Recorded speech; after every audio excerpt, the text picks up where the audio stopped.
The 3rd of June, 2026, Wednesday morning. A reading from the Common Buddhist Text, Guidance and Insight from the Buddha. Chief editor of this compilation is Dr. Mahadhamma Kosachan. We are currently in chapter 8 on the perspective of the Mahayana tradition, the created vehicle, also classified as Zen. We previously covered the Theravada tradition, and going forward, we're also going to cover the Vajrayana tradition. Chapter 8 left off on meditation, seated meditation, and clear insight, vipassana, into the true spiritual aspect of reality. In this passage, Ziyi from the Tantai school describes how one should observe the mind so as to understand its true nature. The practitioner has already practiced the path by reciting sutras. He should sit down on a string bed, neatly adjust his clothes, and sit with his body erect. He should breathe calmly, relax his body and mind, as described in the section on prerequisites for concentration. He should then be mindful of general insight and cut off himself from his previous unwholesome actions. What is clear and genuine insight? As in the Dhamma of the person who are practicing for the perfection of their paramis, the practitioner is not released from mental defilements, nor does he remain in the sea of defilements. He gains insight into the emptiness of all phenomenon and sees them as they really are. This is genuine insight. What is insight into the emptiness of all phenomenon?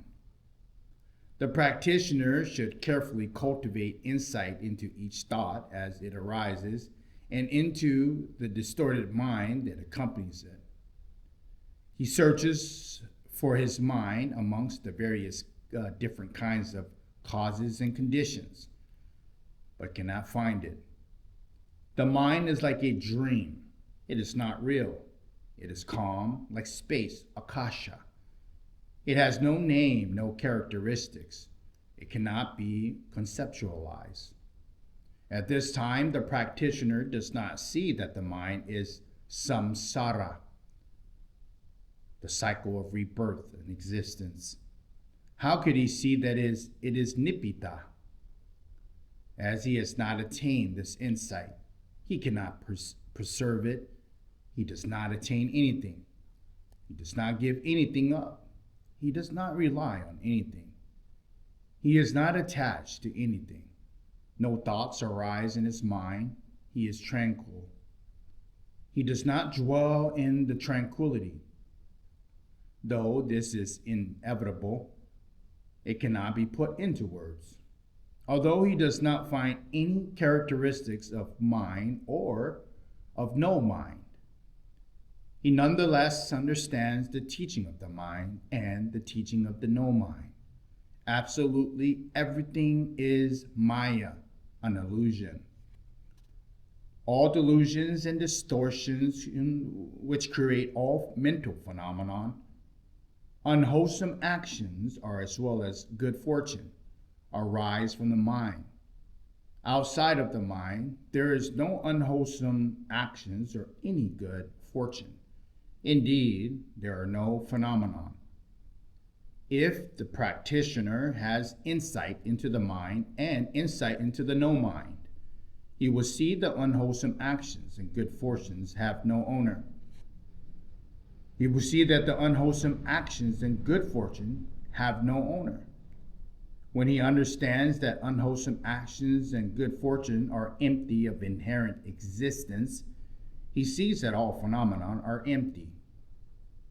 When he has developed insight into this way, he is able to break down all the distortions of samsara, the three poisons of delusion, hatred, and greed, and the heaviest kinds of unwholesome actions. There is then nothing to break down. Body and mind are purified, and in his awareness of all phenomenon are illumined. He does not have the slightest perception of or any attachment to the 18 elements or the 5 categories of existence. Because of this, he attains concentration, absorption, jhana. Because of his concentration absorptions, he sees samanta parata, calm, tranquility, or a state of calm and tranquility. And the Buddhas of the 10 directions, north, south, east, and west, and then the middle, and then the above and the below. The Buddhas of the 10 directions, or the guardians of those 10 directions, lay hands upon their head and teach him the Dhamma. This verse can be cited in the confessional Samadhi of the Lotus Sutra, Fa Hua San Me Jin Yi, Section 10, Da So, Volume 46, Text 954. Chan, or Zen, concentration. In East Asia, the school which has most emphasized concentration is known as Chan in China, Tien in Vietnam, Sion in Korea, and Zen in Japan. How to sit in concentration. This passage comes from Changlu Zongzi, who was a very influential Chan master.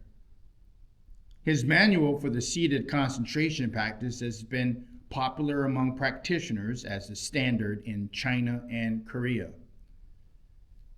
A learned person on the perfection of their paramis should begin by cultivating a mind filled with great compassion.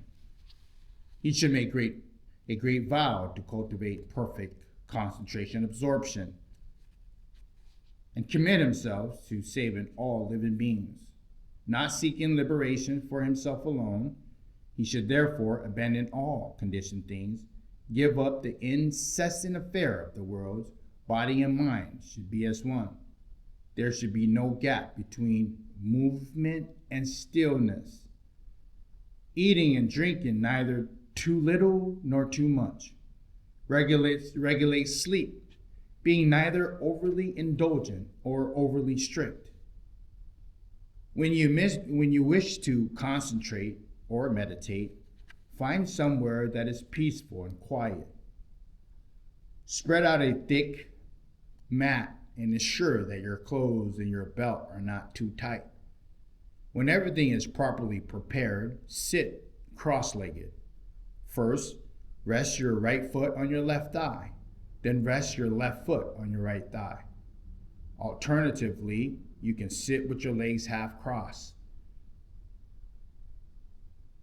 Your left foot should hold your right foot in place. Then the rest of your right hand on your left foot. Rest your open left palm on the top of your open right palm. Bring the tips of your thumbs together so they support each other. Gently stretch your body forward, and then to the left, and then to the right to establish good posture. Sit without leaning left or right, forward or backwards.